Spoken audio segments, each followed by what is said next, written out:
Abali bampagira, thank you very much for supporting and for believing in me. The results, I was very happy with the results. Either the judges are the ones who decide and who know what they are looking for. But I'm very happy to have this honor to be a part of the Miss Uganda team. And thank you so much. Keep on supporting and keep on waiting and supporting as I do my projects. Tesi wajulire yali wabweru. Bamaze okulangirira nga bagenda bakayana bakola biki bakayana. Support ogijja wabantu abakunga oti okujja okuwagira. Nze simanyi. Kubanga newe nali ku stage nali siraba abantu bange. Nali saalaba ne family yange. Nalabayoko omuntu omu ng'asitudde kimanira nga bakiwandiseko erinnya lyange. Oyo kati nategeera ne ngamba oba family yange erimu eyo direction naye saabalaba. Era abantu competition bwe yatandika, then as it went on nga ndaba abantu beeyongera abansupportinga beeyongera iye naye nga sibamanyi nali simanyi where they came from. Lwaki oza bakusupportinga? I think bandabamu something, maybe when I answered my questions, balaba how I answered my questions, or generally they liked how I look. Siso ategeda what they liked. I had done well in a lot of the competitions, but there's always somebody sometimes who has done better. Kati nali nchimanyi nti at least I have to be among the top selections in each category. Nenga siri sure until I'll actually take a category. And other girls who got it, they deserved it. Kati weba basoma, I was like, it's okay. Newe manga sifunye as long as nyingide top 10. Naye kati weba chandiko kusoma top 10 nga basoma nga siri abayoli nyali yange. For a moment I thought, Kale, this is where it is going to end. Nga I haven't ended up into top 10 at all. Naye webasomera erinnya lyange, I was the second last person to be read, but of course Hannah had won Miss Popularity, so she was going to go into the next thing. Kati Chenkana was the last person to be read. So webasomera erinnya lyange, I was extremely happy. Ningenda ne backstage nga wakati omutima gunkuba from thinking I wasn't going to make it. Naye, I prayed for a little bit, then ningamba manyichi, if I've made it answering the questions, I've practiced answering the questions from Ginger, and I'm ready to go into the next round. In a competition, nearly tight because all the girls who made it into top 5, they are good. They are all obvious. They are beautiful. Baina Magezi. So what came through my mind is that in no question is sigadeyo. I have to do really well because era kagap kali katini kati awanategera nti kagap katini nnyo because they wouldn't have asked another question. Yani anachiteka mu mutwe nti kati omanyichi. I'm ready and I'm going to try my best with the next question. Abasoma prima. Second runs up. Or musigala bana. Olowooza kya wali olabanga weesoggayo mubabirala balina osomewa. Kati awo nali just ngamba banaye Mukama nyambe erinnya lyange balisome nyambe erinnya lyange balisome. Either bajja lisoma next oba balagisoma last era we bakusoma your name last obeera Miss Uganda. Kati nali just awo nga ngamba Katonda kampulira erinnya lyange era obeera okoye first of all ng'okoye okuyimirira high heels ozambadde nnyo ebigere biruma smilinga naye nga just nsaba kimu basome erinnya lyange. Esala yange. Nefuna essanyu omanyi kye kimiininga. Omutima awo kati gubeera calm kubanga nga tebanaba kusoma erinnya ly'omutima gubeera gukuba nnyo. Gubeera gupampinga nnyo ng'olowooza bannange ngenda ate nze nali sifunye enisasha kati nga ndowooza kale ngenda kuddayo waka nga sifunye kyonna ate basobola kunsekerera. My family is very supportive tebasobola kunsekerera but era mbeera njagala okuvaayo with something increasing their pride. Gwe ayagala cakes eza buli kika n'okuyiga okuzikola, Morris Cakes and Bakery Limited bakola cakes eza birthday, okwanjula, baby shower, bridal shower, mu buli design yonna gy'oyagala, traditional cakes n'ebika ebirala. Balina donuts, bread, eby'omulembe. Basangibwa Wakaliga okumpi n'akatale k'aba veteran. Ku namba z'essimu z'olaba wansi awo ku call ne WhatsApp. Kola order cake kutuukako yonna gy'owangaalira. Gwe ayagala okuzimba biodigester oba septic tanka ey'omulembe guno giyite kaabuyonjo etali ya ssente ate ng'egenda mu kifunda tewunya ate tenunwamu. Oyina ssomero, oyina ddwaliro, mizigo, maka. Kubira abaali Hila Holdings Uganda Limited ku namba z'essimu zolaba wansi awo ku call ne WhatsApp babeere ng'ate bakutereereza ebya kaabuyonjo mu kifo kyonna ky'oyagala ogiteekamu. Obulamu buli bulungi. It is nice okuyitamu mu competition kati iwe tuli mukola zi interview, tuli mukola zi meeting, ebintu ng'ebyo, just preparing ourselves. For starters, within Martha at the moon yani abantu asinga tebamanya, abantu asinga bakulabiraawo era bagenda bagamba omwana gwe basazeeko enviiri ne gye buli muntu banna bakutegeera. Kati ndi myaka 23. Vasoroti ndi Muteso, mama wange ne tata wange. Ndi last born ku baana 8 side ya mama wange. Side ya tata wange tuli baana bangi, so akugamba batuli bameka naye tuli baana bangi. Twakulira Mbale Enamataala. Kali awo ka community era kalinga emizigo nga bwe gibeera. By that time twamanya tufuna ennyumba yaffe. Awo basista bange nga bakuze bafunyemu ku business ne bazimbira mami ennyumba. Naye kati bo baali baakula nga bajjadde Kampala. Kati nasigalayo nze nzekka ne benzirira nga 2 neera nabo bamala ne bandekayo. Kati natandika nga nsoma ku neighborhood, ku kasomero ka neighborhood aka project baali bakayita ba women's ba what ba project simanyi na linnya. Nemmala nenzira mu Namatala Primary School yali UPE era nga tugenda mu ssomero mu siripa, ogenda nga bw'oyagala kusawa z'oyagalidde n'ovaayo nga bw'oyagala ebintu simanyi Luganda bulungi. Kati nemmala nasoma paka mu P5 nenzije Kampala mu P6. Awo kati nga Cindy atandise okukola afunyemu kasente n'agamba mami njagala kuweerera Whitney her school life omusasulira school fees era twavaayo n'entandika okubeera naye n'atandika okunsasulira school fees n'engenda mu Namirembe parents era ebintu ne bikyukamuko omanyi awo nga wamanyira ka UPE school ko otambula nga bw'oyagala kuva Kampala. Life y'emizigo eno ekuyisa etya mu kyalo? Mubeera ku mizigo muli bangi, community mugenda ku ssomero, life ebeera etya? Mwepena mukola biki? Life ebeera etya mu kyalo awo nga tunayingira Kampala? Life yali oba fun kubanga awo nga teri akubeerako, muzannya nga bwe mwagala kuva ku maca paka kiro omukola bye mwagala. Ate nali ezo time nga saagala nnyo kusoma era bagamba ne mu nursery nali nzirukayo nga bwe bantwala ku ssomero ne bandekayo ku gate batuuka ewaka nga nange ndi mabega mbagoberera. Kati just ebyo ogenda mu bibanda okulaba movies, okutambula ka tawuni. Ate nga omwe ebyo ebiseera nga twali tulina ka TV nga katini nnyo bwe kati ka black and white. Kati ng'ogendayo wa neighbor baali balina bu TV obuli colored okulabayo TV, okuzanya ebyo bya gogo blada biki. Life yali easy. Buno obulamu bwe twogereramu ng'Osindi amaze okuba ku music, amaze okufunayo ku luyimba. Abantu mubamanyi ku TV omumulaba mu kyalo ku TV nga amaze okufunayo ku luyimba. Obusinga yali tanabafuna, yali yakagenda mu competition nga bakaforminga Blue 3 kati nga tebanaba kuyimba nyimba eziri awo. Yes, but we atandika ne along with Daphne wachali gonza bwe batandika then ne batandika okutu upliftinga ne tuva mu muzigo ne tudda mu nyumba yaffe yennyini neera neighborhood yali the same wetyo. Mbeera butya mu kyalo nga sister wa amaze okubayo ku luyimba afuse w'amaanyi mu kyalo mutandika okuzimba zimagaga gwe sister wa Cindy gwe tulaba ku TV, gwe sister wa Cindy yayimbye n'oluyimba. Life ebeera etyawo? Anze nali sizimba, nali ndi nomo nga bwendi naye sizimbangako naye ekyo kibeerawo. Oyitawo okusomera abantu bagamba oyo Muganda Cindy biki. Nali nfuna emikwano gyange awo mami ng'aze Kampala okulaba abalala.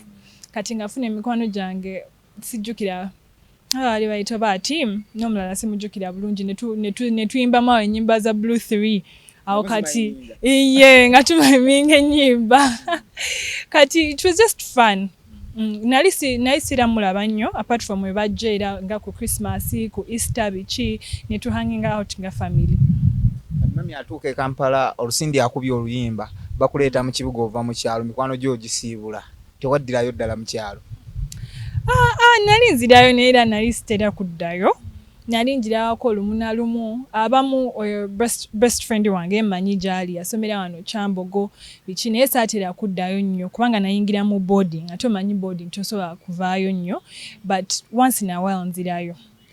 Oba mu Kampala kwakunnamirembe oddayo Embaale banno bewaleka obeeragirako gwe ebeera e Kampala ne ku bizimbe ebyeweese banno bewaleka ku mizigo n'Embaale waliyo abaana awo nga nze sinaba kujja naye nga baatandika dde okusoma e Kampala nze nga sinaba but ekyo just because najja e Kampala tekikyusa nti that is where I grew up from. Kati era bwe nzirayo Embaale mbeera mwana w'Embaale. Nze sirina malala. Kidepending era bw'osanga mu high end places nja kubeera classy but era bwe ngenda eri gye nva I'm like the people from there. Yeah, that is where I came from. Those are my people. I can't act different. I'm very proud of where I came from.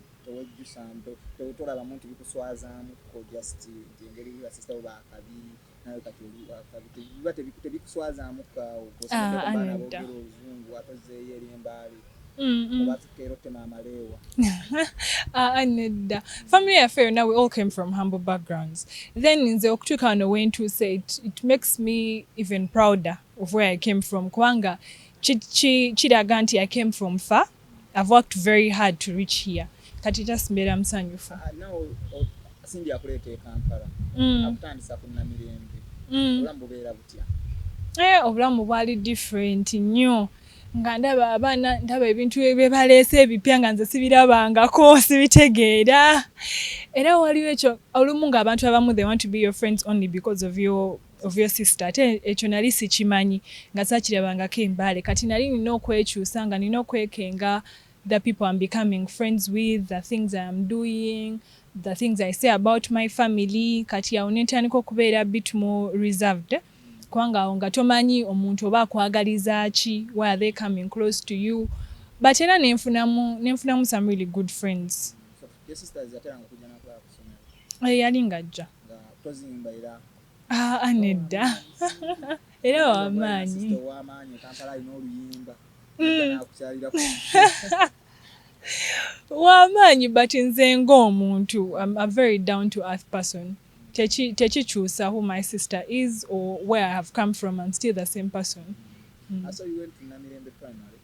Then after yeah. Namirembe, where? After Namirembe, nengenda mu King's College Buddo. From there, it was a very nice experience. Kubanga nali sichikiriza nti I'm an old Budonian, but only for O level. Nagendayo era kyali omanyi okuyingira essomero nga kati lino ly'essomero abantu lye boogerako rules and regulations nga ziri nyingi bwe ziti, but opportunity yali nnungi. I met a lot of people. Ate eyo meeting a lot of people simanga omwana waani biki ebintu ng'ebyo nemba meeting I made friends nenkola eyo connection. Then Buddo gye wakolera O level. Then from Buddo A level wagikolerawo? A level nagikolera wano ku Kibuli Secondary School. Masomero ga bbeeyi? Si ga bbeeyi nnyo. Not just because by then nakola bulungi my P4. Sorry, P4, P7. And then nenkola bulungi my O level. So obviously bw'okola bulungi you get easily to our next school. O level nafuna 20. 20. Then n'ogenda e Kibuli? Yes. N'okola combination ki e Kibuli? Nakola math, technical drawing ne economics. Kiki oyinza ogaa nti wakikola mu high school ng'abantu basobola kwerabira nga kyo wakikola nga nti no kyo nakikola? Crazy thing. A crazy thing kye nakola? Simanyi, maybe at a certain point nali nchopinga new classes kyesobola okugamba. Yeah. N'ogenda weebaka? Nengenda neebaka but teri kirala. I'm a very calm person. Paka kati, not very crazy.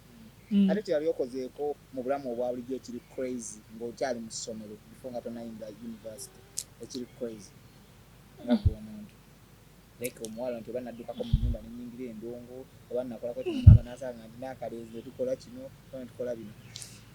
Ate kiriyo mpozi nsobola okunyumiza story mwera yakuchopinga classes but yali a little bit extreme. Twali oba mu S4 obimanyi nenchopinga classes nensigala mu kaddomu kaffe naye nga ndi awo ndi kusoma akatabo omanyi obunova bwala bwe basoma kati metron najja bali babiri nga mbawulya nga banyuma batunoonya ba brooms baita batya brooms enjeyo nga bali mu kunoonya enjeyo kati ne bajja ne basumulula doomu yaffe nga ndi omwo nga bali kujja bacekinga twali tulina bukubiko bacekinga bukubiko ku kakubiko nenekweka niyo manyi nga tosobola kwekweka nga wansi w'ekitanda waliyo zi suitcase kati nga so agenda wansi w'ekitanda iye kati nengenda mu kakorida kali kasembayo mu kakubiko kaffe nenfukamira like nengenda asinga nyambadde jumper ya black omutima negunkuba nga ninga sawa omutima negunkuba nnyo ne bajjaawo ne banyumya emboozi awo wennyini ku luggi ne banyumya emboozi ne bagamba eno terirweyo ne baggala ne bavaayo ne balekako n'ettaala ne bafuluma but tebankwata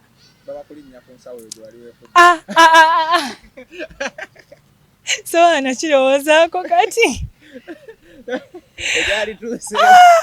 simanyi ndoza nandifunye but bali tebawa but nandifunye punishment definitely. University life ogisanga it is very okay just nze ng'omuntu nkola nnyo ebintu because I work a lot kati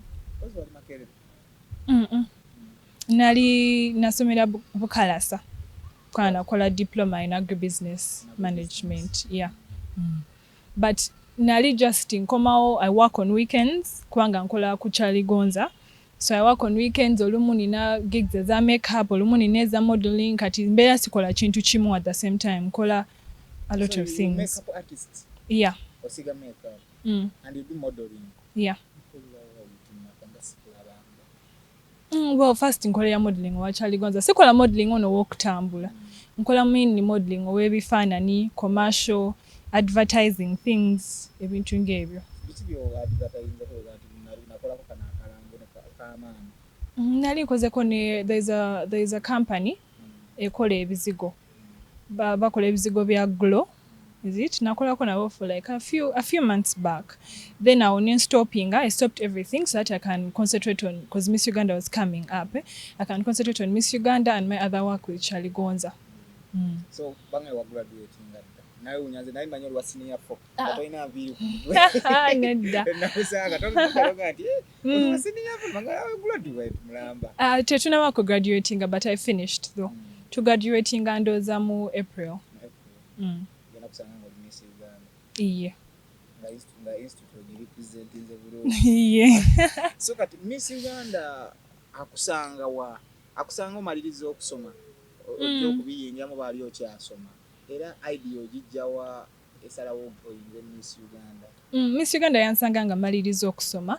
Miss Uganda nali njirowoozezaako for like I think a year or 2 years before but kubanga COVID yali nga kweri just nali ndaba other kind of platform gye balina eyamba abawala eyamba abantu abava from background nga nze gye naviiramu kati naye nga njagala kujoininga Miss Uganda mbeere able okufuna influence eyamba abawala abalala oku inspiring abawala with my story then okola ne ku project yange. balanga ba advertising lwaki wasalawo kugenda mu audition za Eastern noleka zino za Central atenga basically mu kibuga wakati okolera buli kimu kati bali ba normally bogenda mu regionals kiri easier kwanga mu regionals abawala abatini abajja tebabeera abaana bangi ate mu regionals just babeera baagalamu omuntu omu tebatwalamu abawala bangi ng'abo mu Kampala kati nzijukira na signinga ne form yange nenshwala ne ku office e Kampala nensanga omukyala kati awo nga simanyi oba nina ogenda ejjinja oba e Kampala nga sinabasalawo naye nangamba lwaki togenda ogezeeko ejjinja abawala bali very, very few nendaba ne envelope ez'abawala b'e Kampala nga envelope nyingi nnyo kati neŋŋamba omanyi ki kangende ngezeeko ejjinja naye sigendangako na jjinja before iye nga sigendangayokko kati neŋŋendayo nentuuka kafo ke twali tulina okukola auditions then nenfuna ekifo kyensula around there nenkola auditions nempitamu but then we twatuuka nenfuna twali 20 something sijjukira the exact number iye then ne bamala ne bapiikingako 13 fe abaasigala era ne tu entering answeringa questions twali 6 then ne bapiikingamu 3 but nali second runners up kati oyo targetinga kujja mu bootcamp although title yange ya east nkyagirina a second runners up of eastern region baali baagala omu yekka who is the Miss Uganda East nga yekka gwe baagala okujja mu bootcamp naye ne batugamba abalala mujje mu trying out in Kampala you might have better chances of also getting into bootcamp kubanga tubalabe mulina potential from Jinja kati bwe najjira nenkirowoozaako neŋŋamba naye do I really want to come to Kampala already Kampala ina hundreds of girls ate nga Jinja I made it to third what is the nga siri sure if I'll make it to bootcamp iye naye neŋŋamba omanyi ki it doesn't kill me at all okujja okutrying out in Kampala kyekinkosa kati nenzija ne tukoleera auditions nempitamu okuyingira mu bootcamp si accidentally ntebeera tebeera accident kubanga nakola ku bintu bye nali ndowooza I didn't do well in Jinja. The most important thing is that obviously omuwala yawangula she was very good and even here she was very good in Kampala but anedda owokuna was from here I think yali akozeko mu central then alyoka najja wano but owa east year yafunye Miss Talent kubanga she's a very good dancer then nafuna nature she also entered into top 10 but she didn't ekyali kisooka is answering questions nali I can speak well but nali simanyi when they ask you a certain question nali simanyi exactly what they are looking for when they ask you a question ate nga ne confidence yange yali eri a little bit low when I'm answering questions. Yeah, I was very nervous when it came to answering the question. Omanyi ng'ejo oyimirirawo ne mic n'ebigere ne bikankana ng'ogamba bannange bagenda kumbuuza ki? Yeah. Kati Kampala ndoza kyatandika mu auditions. Ne auditions nali ntidde nnyo. But after that nengamba omanyi ki I've now made it to bootcamp. Now I'm going to work on it. Era ne bootcamp bali batusomesa how to answer questions, how to do what kati I got used to answering questions. Era twameetinga ne judges bali 8. Twabameetinga one by one ate nga nabo bakubuuza questions. Era bambuuza a lot about digitalization, culture, which questions were very serious and about the issues that are going on. Kati, from there, I had already gained my confidence. From the training we had at bootcamp, then even me myself, newa confidence. Nasama mkama nenga mumanyishi, if I've made it to bootcamp, waliyo chebandabamu. That means I am good. Kati, let me champa confidence, a bit more confidence to answer. Era the final night where tuka, awo nakankana nnyo nga ndoza simekinze to top 10 because basooka okusoma izo sasha ba beach beauty photogenic wichinga siinayo neemu teri gye nafuna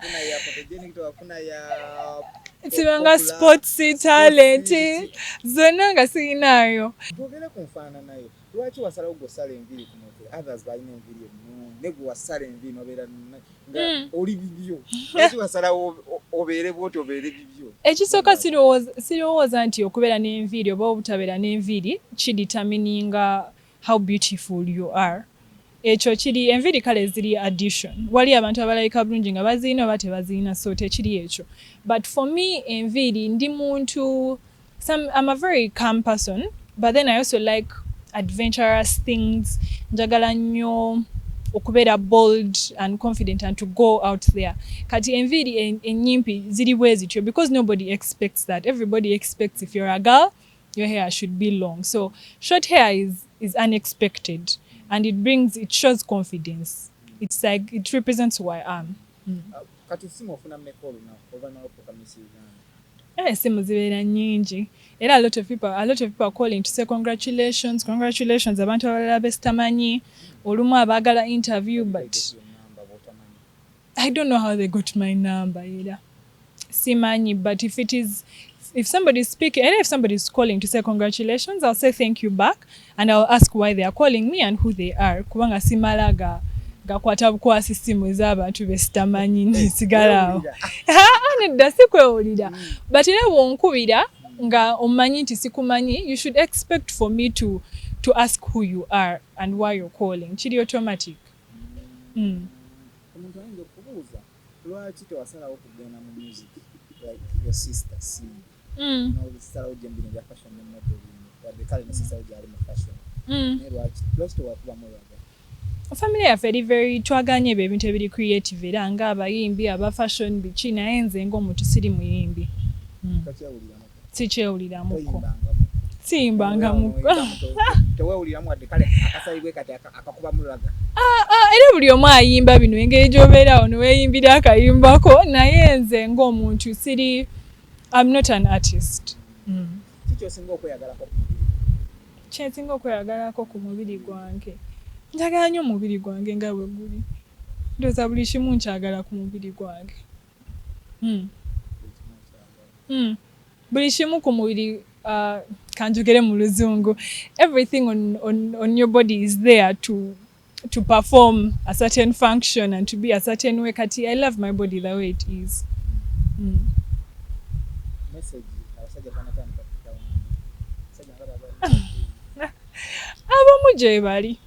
abamu gye bali. Ebyo sigenda bikugamba. Naye nga batawaanya. Era nga batawaanya. Kati omukadde yasigadde oba wamugobye? Lwaki ashuminga nti omukadde gy'ali? Ogenda ku university osoma gyayo ebintu ebyo? Bino kyajja. Kati kyomba nti kusooberamu okuba nga either wajja wabireeta byonna wakati tugenda kujja diguli mu gwokuna. Kiba kiddako ate omuntu waakula abulamu bulina okumuvingawo. Omukadde gy'ali, but I'm not going to explain more on that. That is my private life. Yes. Bano abapya betaagalawo. Ate naye bakwini omuntu wafuuka kwini omuntu yeeyongerako eddaala. Okwerabira gy'aludde. Nze ng'omuntu I'm a very principled person. Sijja gamba era maybe principles ze mulina oba ziriwo eziri different, but nze ng'omuntu I have certain principles ate I stick to my principles. Simala geekyusa because oba nkyusiza status oba something else is happening. Teweefuulafuula. Anedda. Your last message eri abakuwagira bonna n'abali bagaa nti akawuluko baakakwata. Abali bampagira, thank you very much for supporting and for believing in me. The results, I was very happy with the results. Either the judges are the ones who decide and who know what they are looking for. But I'm very happy to have this honor to be a part of the Miss Uganda team. And thank you so much. Keep on supporting and keep on waiting and supporting as I do my projects. Amanya gange nze Nsuuga Mustafa, nkola ne Alihira Holdings. Kakati nannyini nnyumba eno yeesiimye nnyo lwa nsonga nti eno biodigester era emigaso gyayo egigirimu gyagenda ofuna.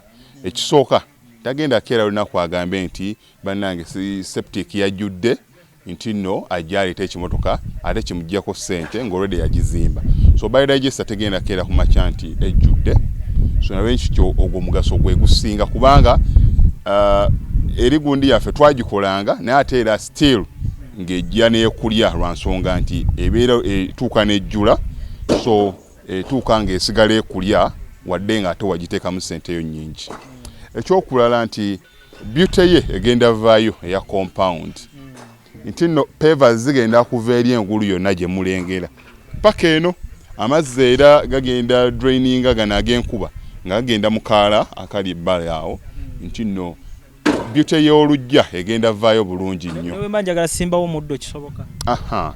N'oba oyagala simbawo muddo ogwo kubanga kati singa owa kamera waffe akulaga nti nno system ogira nti eri wansi fuuti 2 kweno level kutuyimiridde wansi fuuti nga 2 so omuddo kakube guyina emirandira gitya guba gujja mmera yes bannange tetukolera bagagga bokka ate era tetukolera tetusijja bayita baavu omuntu wa wansi omufuna mpola fenna gye tuggwa nange ndi mufuna mpola so sikolera bantu sina kika kye ngamba mbuno nno nkolera baneeno wabula buli omu era buli omu nga bwozze bwe tukola ki bwe tukwata kati Alihira Holdings Uganda Limited tusangibwa Kamoocha Prince Charles Drive plot 45 Kamoocha we wali offices zaffe tuyine namba z'amasimu esooka ya Airtel 07017669992